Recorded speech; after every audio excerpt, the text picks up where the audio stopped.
ના વંથલી ખાતે ઉપસ્થિત આપ સૌ આગેવાનો, વડીલો, અલગ અલગ ગામમાંથી પધારેલા સૌ સામાજિક અગ્રણીઓ, આમ આદમી પાર્ટીમાં જોડાયેલા હામાભાઈ સીડા, અબુલભાઈ, બાલુભાઈ, ફિરદોસભાઈ, કીર્તિભાઈ, વલ્લભભાઈ, નિકુંજભાઈ, અશોકભાઈ, વત્સલભાઈ, રાજુભાઈ, જયભાઈ, મનોજભાઈ, જયંતિભાઈ,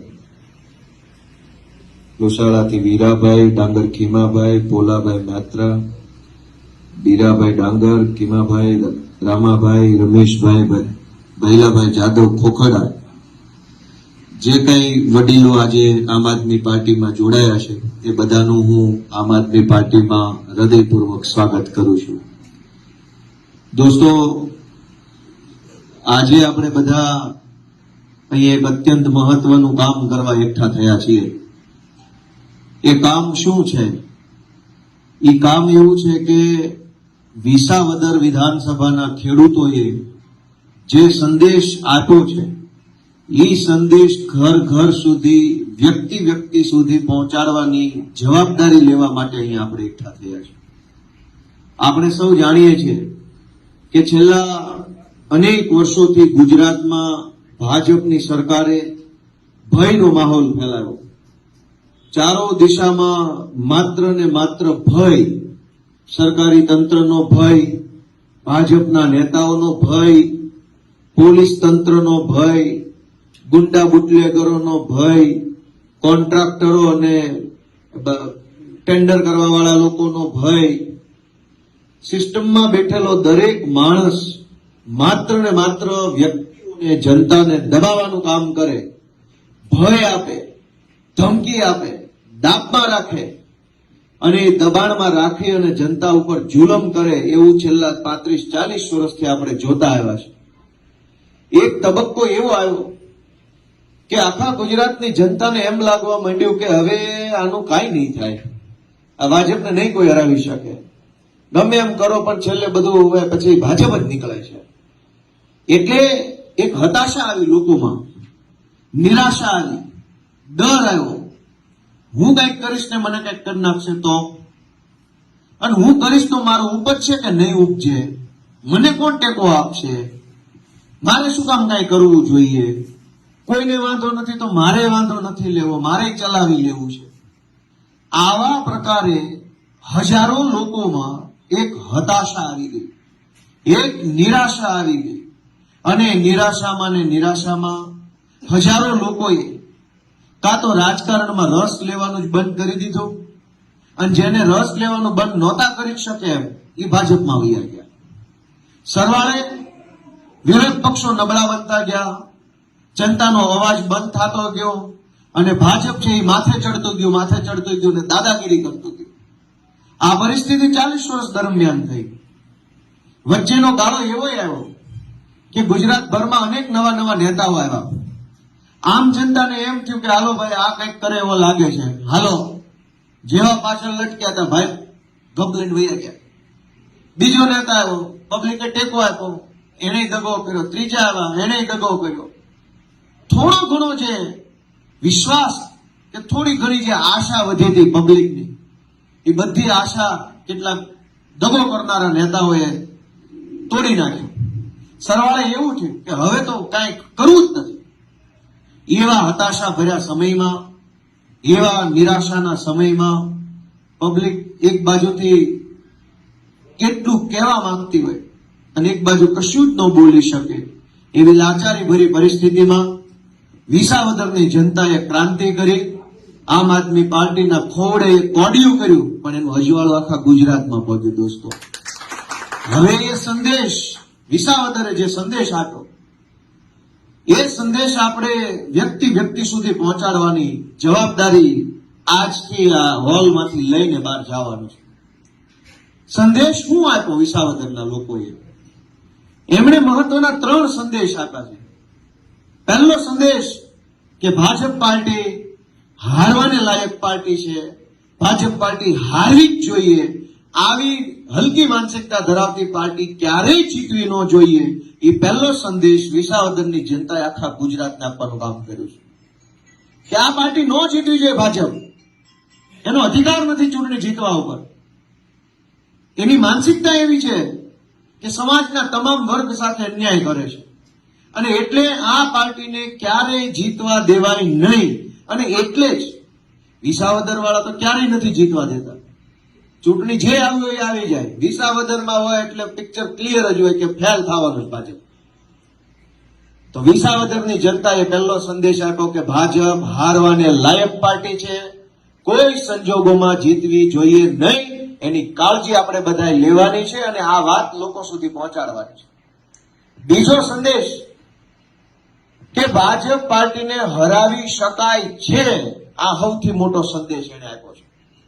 કરોડો લોકો એવું માને છે કે આને કાંઈ ન કરી શકાય, પણ વિસાવદરના આપણા શેઠા પાડોશી ખેડૂતોએ, માલધારીઓએ, રત્ન કલાકારોએ, ખેત મજૂરોએ, સામાન્ય વેપારી દુકાનદારોએ બધાએ ભેગા મળી સાબિત કરી બતાવ્યું કે ભાજપ શું, ભાજપના પિતાશ્રીને હરાવી શકાય એમ છે. આવો સંદેશ આપ્યો. વિસાવદરમાં ભાજપે શું તાકાત લગાવી? આખી ભાજપની સરકાર, તમામ ધારાસભ્યો, તમામ સાંસદ સભ્યો, કેન્દ્રના મંત્રીઓ, ગુજરાત સરકારના મંત્રીઓ, પોલીસ તંત્ર, તમામ બુટલેગરો, રાશન માફિયાઓ, રોડ માફિયાઓ, જમીન માફિયાઓ, વિસાવદર અને ભેસાણમાં અગાઉ સરકારી નોકરી કરીને ગયા હોય ને અત્યારે કંઈક બીજે બદલી થઈ હોય એવા માણસોને પણ અહીંયા પાછા બોલાવ્યા હતા અનઓફિશિયલી 10 દિવસ પૂરતા. એમાં અનેક પોલીસ અધિકારીઓ જેણે વિસાવદર ભેસાણમાં અગાઉ નોકરી કરી લીધી હોય ને હાલ બોટાદમાં, અમરેલીમાં, સુરેન્દ્રનગરમાં, ભાવનગરમાં હોય, એને ચૂંટણીમાં અહીંયા અનઓફિશિયલ ડ્યુટી મૂકી હતી. તમે જેને જેને હાંચવા હોય એને આવીને કહી જાઓ કે આ ગુંડાને મત આપવાનો છે ભાજપના. અને બધા આવ્યા હતા. કોઈ એવી વસ્તુ નહોતી બાકી. અને રાજકારણીઓ આવ્યા, નેતાઓ આવ્યા, મંત્રી આવ્યા, એ તો ભલે આવ્યા, જેને નહીં લેના દેના એ વિડીયો બનાવીને જીકમ જીત કરતા હતા. પણ વિસાવદરની જનતાએ બીજો સંદેશ આપ્યો કે તમે સંકલ્પ લ્યો, તમે નિર્ણય કરો, તમે મુઠ્ઠી બંધ કરો તો દુનિયાની કોઈ તાકાત તમારા સંકલ્પને રોકી નથી શકતી. તમારી પાસે તાકાત છે, એ વિસાવદર આપણને કીધું છે. જનતામાં એ તાકાત છે. જનતા જે નક્કી કરે એ થઈને રહે છે એવું વિસાવદરમાંથી સાબિત થયું. વિસાવદરની જનતાએ આપણને બધાને હાથ જોડીને કીધું છે કે હવે તો સંકલ્પ કરો કે નહીં. ક્યાં સુધી ભાજપની વાહે ટીંગાશો? અવળી મોટી સરકાર લાગી ગયા પછી કોઈ એવું વાત, પૈસા કેટલા, દારૂ, ગુંડા, બધી જ તાકાત ધ્વસ્ત થઈ ગઈ. જનતાએ લીધેલો સંકલ્પ જીતી ગયો. સંદેશ એવો છે કે તમારા સંકલ્પમાં તાકાત છે. રામાયણની અંદર જાંબુવનજી મહારાજે હનુમાનજી બાપાને કહેવું પડ્યું હતું કે ભાઈ તમે દરિયો કૂદી શકો એમ છો. દરિયાના આ કાંઠે બેઠા હતા અને લંકામાં જવાનું હતું ત્યારે બધા વિચારતા હતા શું કરશું, કેમ કરશું. જાંબુવનજીએ હનુમાનજી બાપાને એની શક્તિ યાદ કરાવી કે તમે મહાશક્તિશાળી છો, બાહુબલી છો, બજરંગબલી છો, પવનપુત્ર છો, તમે ધારો તો ઉડીને હમણાં લંકા પોગો. અને હનુમાનજીને એની શક્તિનો અહેસાસ કરાવ્યા પછી હનુમાનજી ગયા. ગુજરાતની જનતામાં એ તાકાત છે કે ગમે એવી સત્તાના મૂલ્ય કાઢી નાખો, પણ એ તાકાતને યાદ કરાવવાનું કામ કોણે કર્યું છે? વિસાવદરની જનતાએ કામ કર્યું છે. આપણને આપણી તાકાત યાદ કરાવી છે. હજુ જો આપણે આપણી તાકાત ન ઓળખીએ, આપણે આપણી તાકાતનો સાચો ઉપયોગ ન કરીએ તો હવે ભગવાને આપણને બચાવી નહીં શકે. જેવું જેવું ભોગવી લો, કોઈ દી ફરિયાદ ન કરતા. જો જનતા હારે તો આખી સરકાર હરાવે. વિસાવદરની જનતાએ આપણને ત્રીજો અને અત્યંત મહત્વનો સંદેશ આપ્યો છે કે તમારો આત્મા જગાડો, બોલો. કેમ બધું ચૂપચાપ સહન કરી લ્યો છે? ચારો તરફ આખા ગુજરાતમાં લોકો સરકારના તમામ અન્યાય, તમામ અત્યાચાર, તમામ શોષણ બધું જ સહન કરી લે છે. બે ભાઈઓ વચ્ચે જમીનનો ભાગ પડે બાપ દાદાની તો એક શાહ ઓછો આવે તો સુપ્રીમ કોર્ટ સુધી લડી લેવા તૈયાર છે, ભાઈનો હાથ ભાંગી નાખવા તૈયાર છે. પણ આપણો ધારાસભ્ય કામ ન કરે, નગરપાલિકા કામ ન કરે, વર્ષોના વર્ષો સુધી ખાડા ખોદેલા રાખે. એક ઓવરબ્રિજ કેશોદમાં બનતો હોય, વંથલીમાં એક નાળું બનતો હોય, 3-3 વર્ષ કામ હાલે, કેટલાય માણા પડે, ગાડીઓ ફૂટી જાય, મુંડા ફૂટી જાય. ઢીંઢણ ભાંગી જાય તોય કોઈ બોલવા તૈયાર નથી. પણ આપણો ભાઈ જો 1 ફૂટ જમીન વધુ લઈ ગયો બાપ દાદાની મિલકતમાંથી તો નહીં મજા આવે. પ્રાંત ઓફિસના ધક્કા ખાવા તૈયાર છીએ, કલેક્ટરમાં જાઓ ને અમદાવાદે જાઓ, મોટો વકીલ રાખો ને તને બતાવી દઉં. દોસ્તો, કઈ હદે આપણે લાચાર બની ગયા છે. વિસાવદરની જનતા આપણને ઢંઢોળવાની કોશિશ કરે છે કે જાગો, તમારા આત્માને પૂછો કે તમે આ જે બધું સહન કરો છો એ વ્યાજબી છે? બોલતા કેમ નથી? અવાજ કેમ નથી ઉઠાવતા? તમારા ગામમાં સરકારી નાળું બનતું હોય, ગટર બનતી હોય, બ્લોક નખાતા હોય, ખોટું થતું હોય તોય કેમ તમારો આત્મા નથી જાગતો? બોલતા કેમ નથી? અને આપણા ગામમાં ખોટું કામ થતું હોય ને આપણે બોલીએ નહીં તો ભારત દેશમાં રહેવાને લાયક જ નથી. આપણી જેવો દેશ વિરોધી માણા કોણ હોય? આપણા દેશમાં, આપણા ગામમાં આવીને કોક માણસ ભ્રષ્ટાચાર કરી જાય અને આપણે એવી રીતે બચાવ કરીએ કે અમારી જ્ઞાતિનો છે, અમારી જ્ઞાતિનો સરપંચ છે, બોલશું તો એને નહીં, અમારી જ્ઞાતિનો તાલુકા સભ્ય છે, અમારી જ્ઞાતિનો જિલ્લા સભ્ય છે. દોસ્તો, આ કઈ માનસિકતાએ આપણને કાયર બનાવવાનું કામ કર્યું છે? વિચારો. આપણે તો ભારત વીરોની ભૂમિ, એમાંય ગુજરાત, એમાંય કાઠિયાવાડ. અહીંયા શૌર્ય, સમર્પણ ને બલિદાનનો કેવડો મોટો ઇતિહાસ છે. આ કાઠિયાવાડમાં, જુનાગઢમાં અહીં કેવા કેવા માણસો પાક્યા છે, કેવા કેવા વીર પુરુષો પેદા થયા. અને ઈ ભૂમિમાં આપણે એવા એના વારસામાં આવ્યા કે આપણે એક નબળું નાળું થતું હોય તોય ન બોલી શકીએ. તો આપણે ઇતિહાસના નામે કોઈ મહાપુરુષનું નામ આપણા મોઢે લેવાનો હક નથી. આપણે એનું નામ લે તો એનું નામ આપણે એનું નામ ખરાબ કરીએ છીએ. આપણે આપણા ગામમાં ખોટું થતું હોય, આપણા વિસ્તારમાં ખોટું થતું હોય, ખરાબ રોડ બનતા હોય, શાળા ખરાબ બનતી હોય, ખોટા બિલ મુકાઈ જતા હોય અને એક વિડીયો ઉતારવાની આપણા હિંમત નથી. વિસાવદરની જનતાએ આપણને સંદેશ આપ્યો છે, તમારા આત્માને જગાડો, ખોટું થતું હોય ત્યાં બોલો અને જે સાચું હોય એનો હાથ ચાલો, એવો સંદેશ વિસાવદરના ખેડૂતો આપ્યો. દોસ્તો, આપણને 3 વાત કરી કે ભાજપ હારવાને લાયક પાર્ટી છે, હારવી જ જોઈએ, ભાજપને હરાવી શકાય એમ છે. અને એ બંને કામ ત્યારે જ થાય જ્યારે ગુજરાતની જનતાનો આત્મા જાગે, માણસ પોતાની જાતને ઢંઢોળે, પ્રશ્ન પૂછે પોતાની જાતને કે હું જે કઈ રાજકીય કામ કરું છું એ ગુજરાતના ભલા માટે છે કે ગુજરાતને બરબાદ કરી રહ્યું છે? તમે કલ્પના કરો, ગુજરાતની અનેક સરકારી શાળાઓ એક શિક્ષકથી શાળા હાલે છે.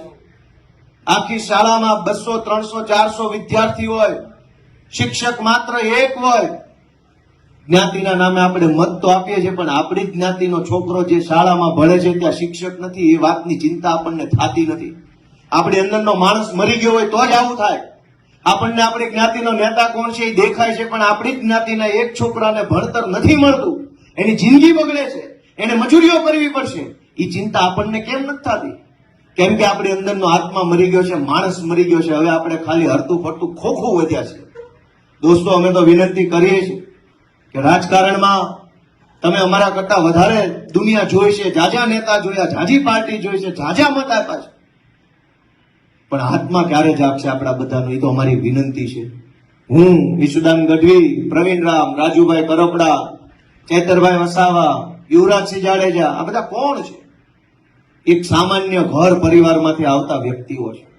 અમારો કોઈ રાજકીય વારસો નથી, અમારા બાપ દાદા ખાનદાનમાં કોઈ નેતા નથી. આ પહેલી પેઢીમાંથી અમે બહાર આવ્યા. અમને એમ થયું કે કોઈ ન બોલે તો કોણ બોલશે? તો અમે નક્કી કર્યું, હું બોલીશ. ઈશુદાન કે હું બોલીશ, પ્રવીણ રામ કે હું બોલીશ. બધા ભેગા થયા અને જનતા માટે લડાઈ લડીએ છીએ. અમે આશા હું રાખીએ છીએ કે તમે તમારા મનને ઢંઢોળો, જાતને પ્રશ્ન પૂછો કે હું હાલે છે, હું કરવા જેવું છે ને એમાં ગોપાલ કે ઈશુદાનને હું કરવું જોઈએ. તમારું મન એમ કે ગુજરાતમાં હવે આ લોકોને આગેવાની હોપવી જોઈએ તો અમે તમારી પાસે હાથ લાંબો કરીએ છીએ, ટેકો આપો, આશીર્વાદ આપો, પ્રેમ આપો. દોસ્તો મિત્રો, ગુજરાત આપણા બધા જેવા લોકોની રાહ જોઈ રહ્યું છે. ગુજરાતને બરબાદ કરવામાં ભાજપે કઈ બાકી નથી રાખ્યું. તમે વિચારો કે ચૈતરભાઈ વસાવા, એની ઉપર એવો આરોપ છે, સાચો હોય તોય શું, ખોટો હોય તોય શું. આરોપ એમ છે કે એક ગ્લાસ કાચનો ફેંક્યો ભાજપના કોઈ માણસ ઉપર અને જાનથી મારી નાખવાની 307 લાગી. આણંદ પાસે ગંભીરાનો પુલ તૂટ્યો, 15 થી 20 જેટલા લોકોનું ખરેખર મૃત્યુ થઈ ગયું. એ માણસની મરી જવાની કલમ ક્યાંય લાગીને એનો અર્થ એવો થયો કે ભાજપના માણસની ગ્લાસની કિંમત કરતા પણ માણસ મરી જાય એની કિંમત ઓછી છે. ગંભીરામાં માણસ મરી ગયા એની કોઈ કિંમત નથી, પણ ગ્લાસ ન વાગવો જોઈએ ભાજપના વ્યક્તિ.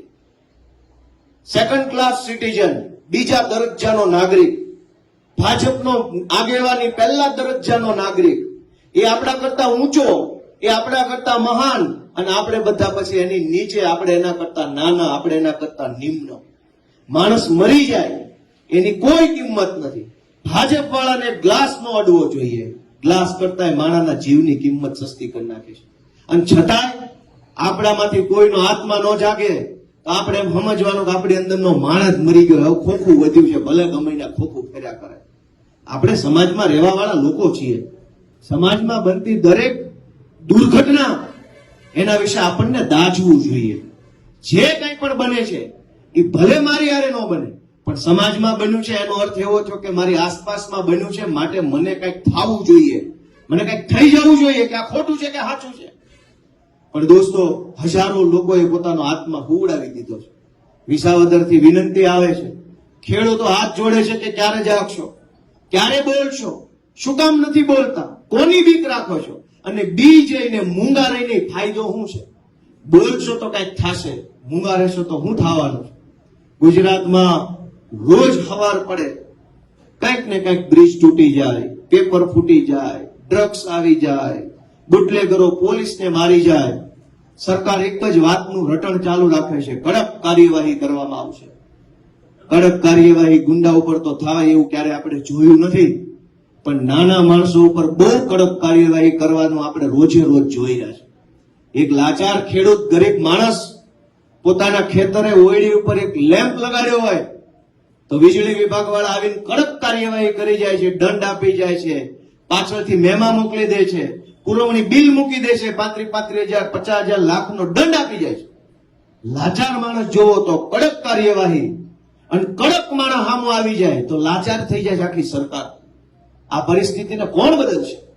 તમારા બધાનું મન એમ કે આ પરિસ્થિતિ બદલવામાં મારે કંઈક કરવું જોઈએ, તો આ રૂમમાંથી બહાર નીકળીને ગામડે ગામડે વિસાવદરના 3 સંદેશ પહોંચાડવાનું કામ કરજો. હું બધાને વિનંતી કરું દોસ્તો, એટલી હદે ખરાબ પરિસ્થિતિ કે કહેવા બેસીએ તો પાર નથી આવે.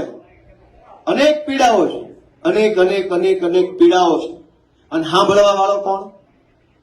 કોઈ અધિકારી સાંભળતો નથી આપણી વાત, કોઈ નેતા આપણી વાત સાંભળતો નથી, કોઈ સરકાર આપણી વાત સાંભળતા નથી. ટીવી મીડિયા વાળાને કહીએ, એ આવે, ફોટા પાડે, વિડીયો પાડે, ગમે એટલું ટીવીમાં આવે તો હવે નેતાનો તે કઈ ફરક પડતો નથી. પણ મૂળ મુદ્દો નેતા નથી, મૂળ મુદ્દો જનતા છે. જે નેતાને કઈ ફરક નથી પડતો, ઈ નેતાને વારંવાર ચૂંટણી કોણ જીતાડે છે? જે નેતાને આપણી સમસ્યા નથી દેખાતી, એ નેતાને મત કોણ આપે છે? જે નેતા 5 વર્ષ સુધી આપણું કામ નથી કરતો, એ નેતા બીજી વાર કોના મતથી જીતે છે? એ તો આપણે બધાએ વિચારવું પડશે. માત્ર નેતાનો દોષ નથી કાઢવાનો, આપણે આપણા આત્માને જગાડવાનો છે, આપણા મનને પૂછવાનું છે કે કંઈક ભૂલ મારી નથી ને આમાં. અને આપણને એમ લાગે કે આમાં મારી ભૂલ છે તો હવે પછી ભૂલ સુધારી લેવાનો સમય છે. દોસ્તો, એ મારી વિનંતી છે બધાને. ગુજરાતભરની અંદર અનેક પ્રકારનું ખોટું થાય છે. બાપાએ મને, સરપંચે કોણે કીધું નકલી દૂધની વાત? પણ તમે કરી. આ જુનાગઢની અંદર કિરીટ પટેલ અને એના માણસોએ આખા જુનાગઢ જિલ્લામાં નકલી સહકારી મંડળીઓ બનાવેલી છે. નકલી સહકારી મંડળીઓ બનાવવાના કારણે એક સહકારી મંડળી એટલે એક મત, આખી મંડળીનો એક મત. આવી 450 કરતા પણ વધુ નકલી બોગસ કાગળ ઉપરની મંડળી કિરીટ પટેલે બનાવી. 450 નકલી મંડળી એટલે 450 મત. અસલી મંડળી 300 જેટલી પણ નથી. ઓરિજિનલ મંડળી, સાચી મંડળી, ધારાધોરણ પ્રમાણેની મંડળી વર્ષોથી હોય એવી 300 મંડળી નથી. એટલે સમજી લો કે 300 મંડળી અસલ, 450 મંડળી નકલ, કુલ થઈ ગઈ 750 મંડળીઓ. ઈ 750 મંડળી એટલે 750 મત. ઈ 750 મતનું મતદાન થાય એટલે જુનાગઢ જિલ્લા સહકારી બેંકના ચેરમેન અને ડિરેક્ટર બને, બોડી બને. એ 750 મતનું મતદાન થાય એટલે જુનાગઢ જિલ્લા ખરીદ વેચાણ સંઘની બોડી બને. એ 750 મતનું મતદાન થાય એટલે સાવજ ડેરીની બોડી બને. 450 નકલી મત આધારે ચૂંટણીઓ થાય છે. એ ચૂંટણીમાં નકલી મતદાર મત આપે છે. એ મતદાનથી ભાજપની હલકી માનસિકતા ધરાવતા ગુંડાઓ જેવા માણસો APMC Junagadh, JDC bank Junagadh, Savaj dairy Junagadh અને જિલ્લા ખરીદ વેચાણ સંઘ જુનાગઢમાં ભાજપના ગુંડાઓ ચૂંટણીઓ જીતે છે. ચૂંટણી જીત્યા પછી મન ભાવે એવો કરોડો રૂપિયાનો ભ્રષ્ટાચાર કરે છે. સાવજ ડેરીમાં ભાજપના માણસો કેમિકલ વાળું દૂધ હજારો લીટર ભરે છે. તમે વિચાર કરજો કે આજથી થોડાક વર્ષો પહેલા કેન્સરનું પ્રમાણ બહુ ઓછું હતું.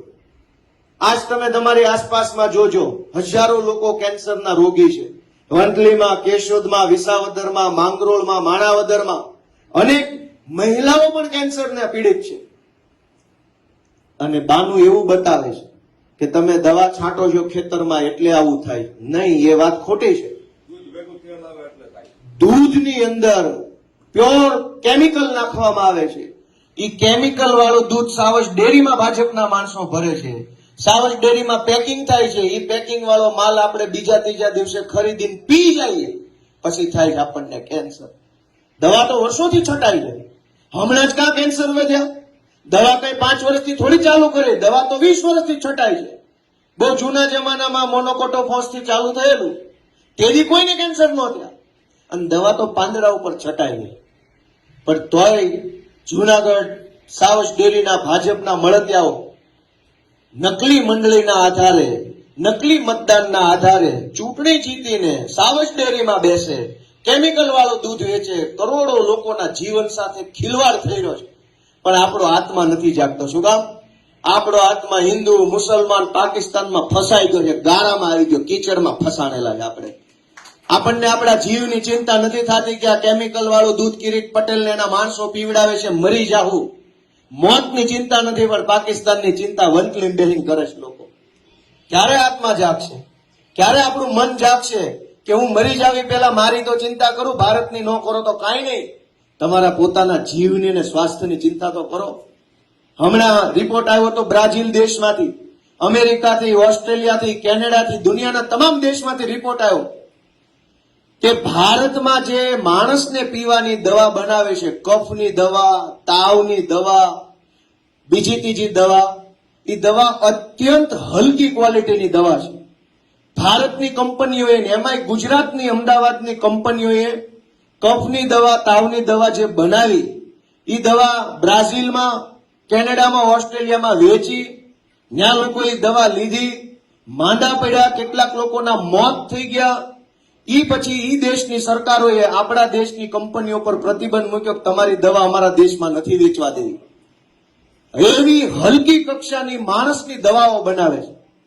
હવે ઈ દવા ચાખીને તો પીવાતી નથી. તમને તાવ આવ્યો, શરદી આવી, તમે 10 રૂપિયાની ગોળી લીધી, હવે ખબર કેમ પડે કે હલકી કક્ષાની છે, ખારી કક્ષાની છે? કયો છે બધા, મને ખબર પડે કે ન પડે? વિશ્વના દેશોએ ગુજરાતની દવા બનાવવાની કંપની પર પ્રતિબંધ મૂક્યો. ભારતની સરકારે શું કર્યું? એ હલકી દવા બનાવવા વાળી બધી કંપની પાસેથી 50 કરોડનું ચૂંટણી ફંડ લીધું ને કીધું મરાય એટલા મારો, જે થવું થાય વેચો. ભાજપે ઓફિશિયલી ઓન પેપર વ્હાઇટના પૈસામાં એકાઉન્ટ ટ્રાન્સફરથી 50 કરોડનું ફંડ લીધું દવા બનાવવાની કંપનીઓ પાસેથી, અને કીધું જેવી ફાવે એવી વેચો, મરી જાય. ક્યાં બાપાના છે? દોસ્તો, આપણો આત્મા નથી જાગતો. આપણને વિચાર નથી આવતો મરી જવું છે, પણ હારા મુદ્દે મત નથી આપતો. કઈ હદે આપણો આત્મા ભૂઈ ગયો છે? કઈ હદે આપણો માણસ કઈ હદે મરી ગયો છે કે મોત આવે, નકલી દૂધ પીને મરી જાય તો વાંધો નથી, નકલી દવા પીને મરી જાય તો વાંધો નથી, બ્રિજ તૂટી જાય મરી જાય તો વાંધો નથી, પણ હારી જગ્યાએ મત નથી આપવો. ભાઈ હામ ખાધા છે કે ભાજપને જ મત દેવો, હારી જગ્યાએ દેવો જ નથી. આ કઈ માનસિકતા છે? આપણે જાતને પૂછો કે હું કયા ગુજરાતનો વારસદાર છું, હું કયા સમાજનો વારસદાર? કયું ગુજરાત? ગાંધીનું, સરદારનું, કૃષ્ણકુમાર સિંહજી, દેવાતાપા બોદર, કેવા માણસોના આપણે વારસદારો છીએ. અને આપણને એની લાત નથી આવતી કે આપણે આપણા પૂર્વજોના માન ખાતરે આવા હલકી માનસિકતાના ભાજપ વાળાને ભગાડીએ. આપણને આપણા પૂર્વજોની લાજ નથી.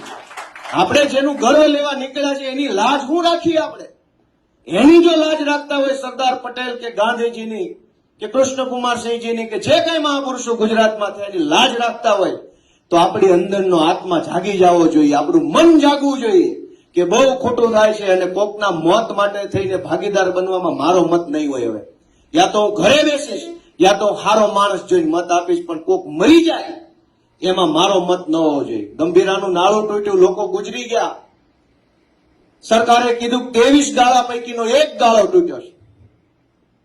મુખ્યમંત્રીએ એવું કીધું કે બધા નથી તૂટ્યા, એક જ તૂટ્યો છે. એનો અર્થ એવો નીકળ્યો કે નાળું ભલે તૂટ્યું પણ ભાજપની સરકારનો ઘમંડ હજુ નથી તૂટ્યો, એટલેથી આવા બાના કાઢે છે કે એક ગાળો તૂટ્યો. એને શરમ નથી કે કેટલા માણસો મરી ગયા, એનો આખો માળો તૂટી ગયો પરિવારનો. આ એક માણસ મરી જાય એના આખા પરિવારનો માળો તૂટી જાય, આખો માળો તૂટ્યો, એની સરકારને ચિંતા નથી, બસ ગાળો એક તૂટ્યો છે ને એટલે બીજી કઈ ઉપાધિ નથી. દોસ્તો, કઈ હદે બેશરમ તંત્ર છે. અને બેશરમ એટલે છે કે આપણે હિન્દુ, મુસલમાન, પાકિસ્તાન ને આ જ્ઞાતિ ઓલી જ્ઞાતિ અમારે એના વિરોધ છે, પાડી દેવાનો છે, ગવર્મેન્ટ ગધેડાને જીતાડો બાકી ઓલી જ્ઞાતિ નહીં, એમ કઈ કઈને આ લોકોને 35 વર્ષથી આપણે મોટા કર્યા છે. કોઈ દી હારા માણસને આપણે ચૂંટણી નથી જીતવા દીધી. સજ્જન માણસ હોય, વ્યવહારિક માણસ હોય, મુદ્દાની વાત કરતો હોય, લડવા માટે તૈયાર હોય, એને આપણે કોઈ દી ફાવવા નથી દીધો. શું કામ? કેમ કે આપણી જ્ઞાતિનો ન હોય. અને ગમે એવો ખરાબ માણસ હોય, હલકી ભાષા વાપરતો હોય, કામ ન કરતો હોય, કઈ આવડતું ન હોય, આપણી જ્ઞાતિનો છે, બેહાડલો ખંભે હાલો લઈ લો વિધાનસભામાં કાઢી. દોસ્તો, આપણે આપણા આત્માને જગાડીએ કે આપણા હાથે પાપ થઈ રહ્યું છે, આપણા હાથે પાપ થઈ રહ્યું છે. આપણે આપેલા એક મતથી ભાજપનો એક ધારાસભ્ય બને ને એની બહુમતી આવે ને એ બહુમતી આધારે સરકાર જેટલું ખોટું કરે છે એ પાપનું આપણને પણ લાગવાનું છે. મહાભારત વખતે ધૃતરાષ્ટ્રના દરબારમાં દ્રૌપદીજીના ચીર લૂંટાતા, એમાં ચીર લૂંટવાનું કામ દુશાસન કરતો હતો, પણ એ મૂંગા મોઢે જોતા હતા કોણ? ગુરુ દ્રોણ ને ભીષ્મ જેવા મહાપુરુષો, મહાશક્તિશાળી માણસો હતા.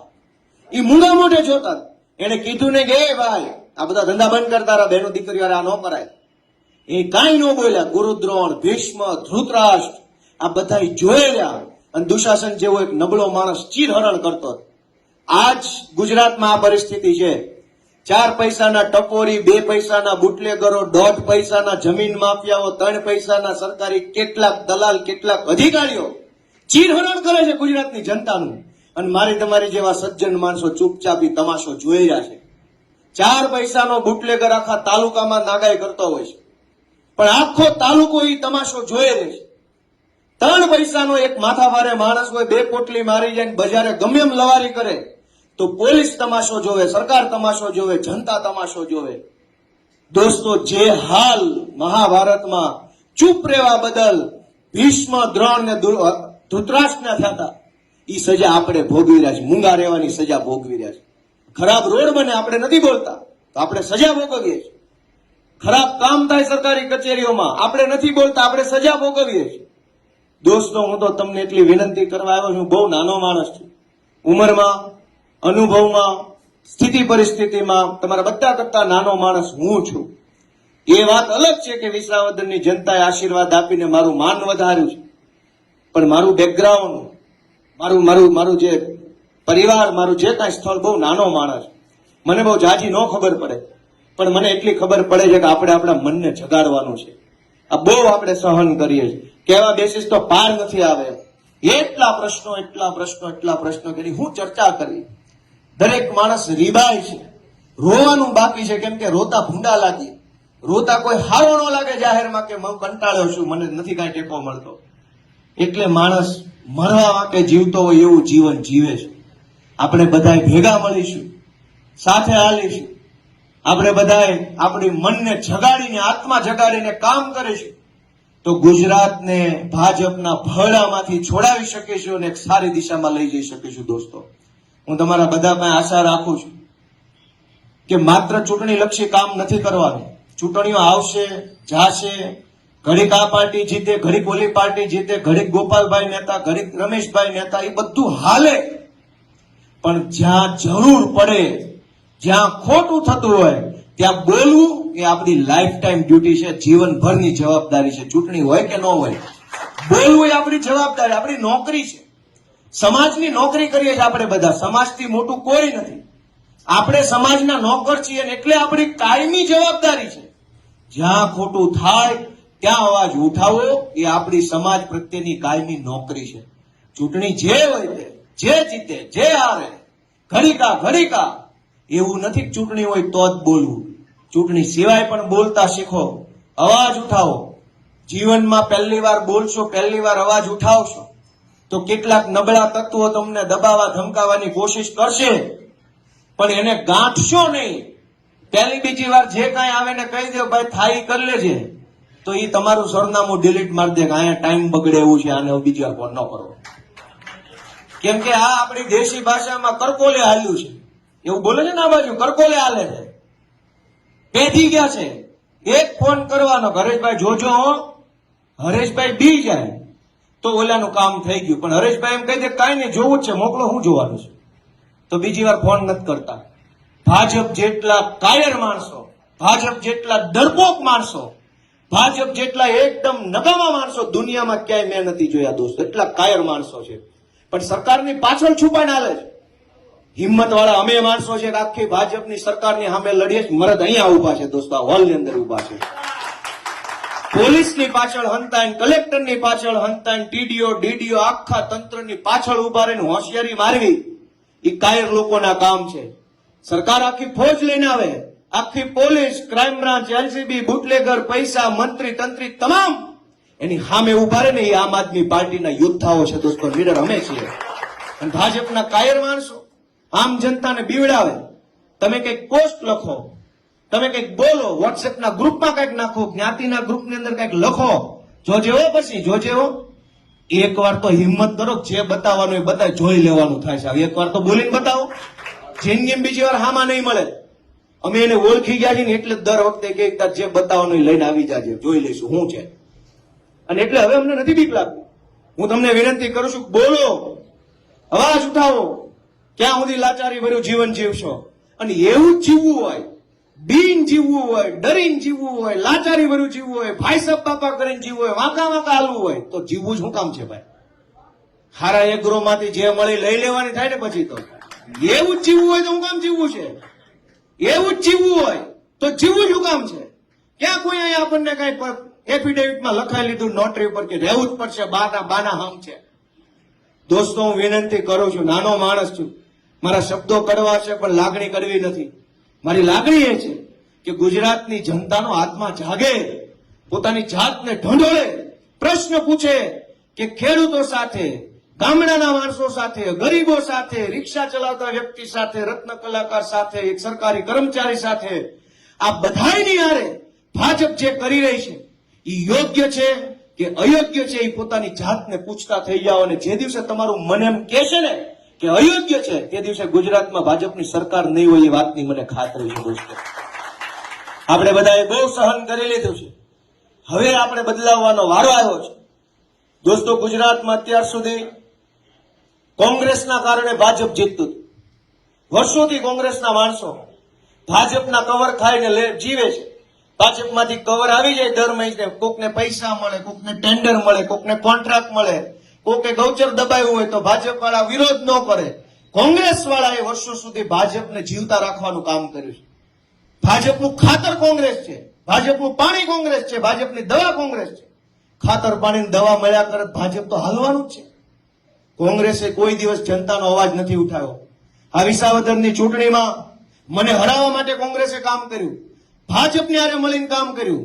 કોંગ્રેસના નેતાઓએ જાહેરમાં એવા નિવેદન કર્યા કે અમને નો આપો તો કાંઈ નહીં, પણ આપને નો આપતા ભાજપને આપી દેજો. એવા નિવેદન વિસાવદરમાં કોંગ્રેસના નેતાએ કર્યા કે કોંગ્રેસને મત ન આપો કાંઈ નહીં, પણ આપને નહીં ભાજપને દઈ દેજો.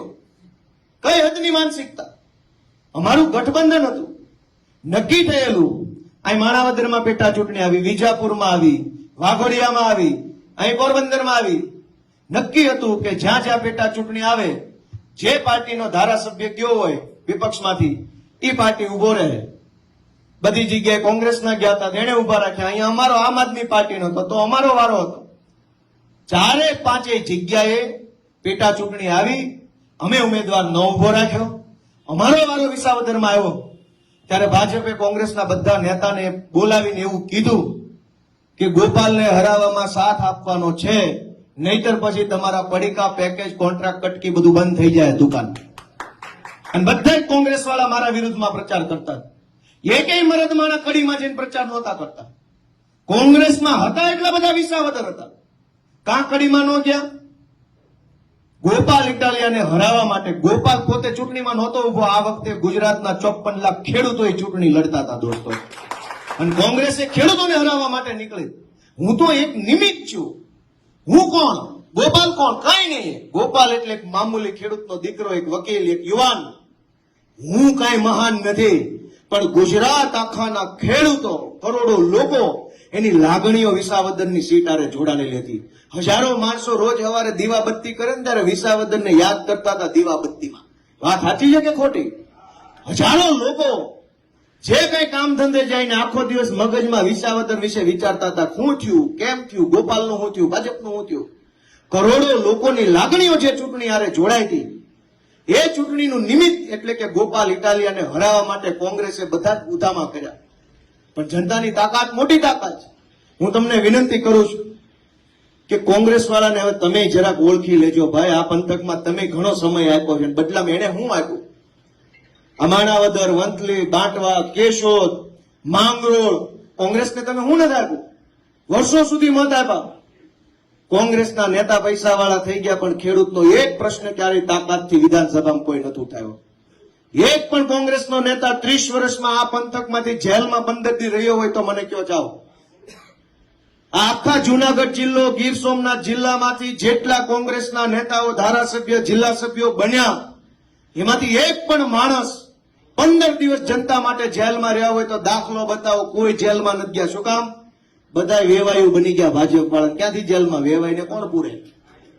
ઈશુદાન ગઢવી જેલમાં ગયા, હું જેલમાં ગયો, પ્રવીણ રામ જેલમાં હતા, રાજુ કરપડા જેલમાં, ચૈતર વસાવા અત્યારે જેલમાં છે. અમે કોઈ દારૂ કે ડ્રગ્સ વેચતા જેલમાં નથી ગયા. અમે કોઈ બહેનો દીકરીઓ છેડતી કરીને જેલમાં નથી ગયા. જનતા માટે લડતા હતા, સાચા દિલથી લડતા હતા, અને ભાજપ સામે લડતા હતા, એટલે ભાજપે જેલમાં પૂરવાનું કામ કર્યું. દોસ્તો, હું તમારી પાસે આશા રાખું છું કે આવનારી ચૂંટણીમાં તમારો આત્મા જગાડો, તમારા મનને ઢંઢોળો. પ્રચાર હશે ત્યારે બધી પાર્ટી, બધા નેતા, આપણી જ્ઞાતિ, આપણા નેતા, આપણું જોજો કહેવા આવશે. તકલીફ પડશે ત્યારે એકેય ભાજપ કોંગ્રેસનો નેતા આવતો નથી. સમય હોય ત્યારે કોઈ નથી આવતો. આ વિસાવદરમાં ભાજપના 400 નેતા આવ્યા હતા મારા વિરુદ્ધમાં પ્રચાર કરવા. ગંભીરાનો પુલ તૂટ્યો, ત્યાં કેટલા ગયા? કોઈ નહીં. ચૂંટણી હોય તો 400 આવશે, માણા મરી જાય તો 4 જણા નથી આવતા. આ ભાજપ ને કોંગ્રેસની રીત છે. દોસ્તો, મેં તમને મારી બધી વિનંતી કરી છે. હું આશા રાખું છું કે આપણે બધાએ આપણા આત્માને જગાડવાનું કામ કરીએ. આપણે આપણા ઈશ્વરને પ્રાર્થના કરીએ કે આપણને મતિ આપે, આપણને એવી સમજણ આપે કે આપણે આ ભાજપની ચુંગાલમાંથી છૂટી શકીએ. આપણા એક મતના કારણે ગુજરાતના કરોડો બાળકોનું જીવન સુધરે. આપણા એક મતના કારણે કરોડો ખેડૂતોનું જીવન સુધરે. આપણા એક મતના કારણે ગુજરાતના લોકોના ચહેરા ઉપર સ્માઇલ આવે. એવું કંઈક કામ આપણા હાથે થાય, એ માટે ઈશ્વરને આપણે પ્રાર્થના કરીએ. દોસ્તો મિત્રો, ધારાસભ્ય તો હજારો બની ગયા ગુજરાતમાં. હું કઈ નવી નવાઈ નો છું. આની પહેલા ખટારા ધારાસભ્યોના બની ગયા. એકનો એક માણસ 10-10 વાર ધારાસભ્ય થયો હોય એવાય ઘટનાઓ છે. એકનો એક ધારાસભ્ય 2-2, 5-5 વાર સાંસદ બને એવાય દાખલા છે. ગુજરાતના ઇતિહાસની આ પહેલી ઘટના છે કે જેમાં એક છોકરો ધારાસભ્ય બન્યો. એની આ 20 દીથી ઉજવણી આખા ગુજરાતમાં હાલે છે. દોસ્તો, આ પહેલી ઘટના છે. નકર એક માણસ ધારાસભ્ય બને એના ઢોલ કેટલા દી વાગે? તમને બધાને મારા કરતા જાજી દિવાળી જોયેલી છે. વધીને 2 દી ઢોલ વગાડવાના હોય, પછી બધું રાગે પડતું થાય. પણ આ પહેલી વખત ગુજરાતમાં ઇતિહાસ બન્યો, જાણે સરકાર બની ગયો એવો માહોલ છે. સોશિયલ મીડિયા ખોલો, યુટ્યુબ ખોલો, છાપા ખોલો, વોટ્સએપ ખોલો, ગામના ગલ્લે બેસો, શેઢે વાત કરો, હજુ વિસાવદરનો કોટો ઉતરતો નથી. આખું ગુજરાત લહેરમાં આટા મારે.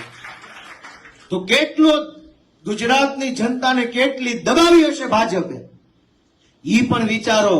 અને વિસાવદરમાં ગોપાલ ઇટાલિયા જીત્યો તો કેટલો લોકોને હાશકારો થયો છે, એ પણ તમે વિચારો. દોસ્તો, હું તમારી બધાની પાસેથી આશા રાખું છું કે વિસાવદરથી નીકળેલા 3 મહત્વના સંદેશ કે ભાજપ હારવાને લાયક પાર્ટી છે, ભાજપ પાર્ટીને હરાવી શકાય એમ છે, અને તમારો આત્મા જે દિવસે જાગશે તેથી ગુજરાતમાંથી ભાજપ ભાગશે. આ 3 સંદેશ આખાય પંથક, વિસાવદર, કેશોદ, વંથલી, માણાવદર, માંગરોળ બધે ઘરે ઘરે પહોંચાડો એવી વિનંતી કરું છું.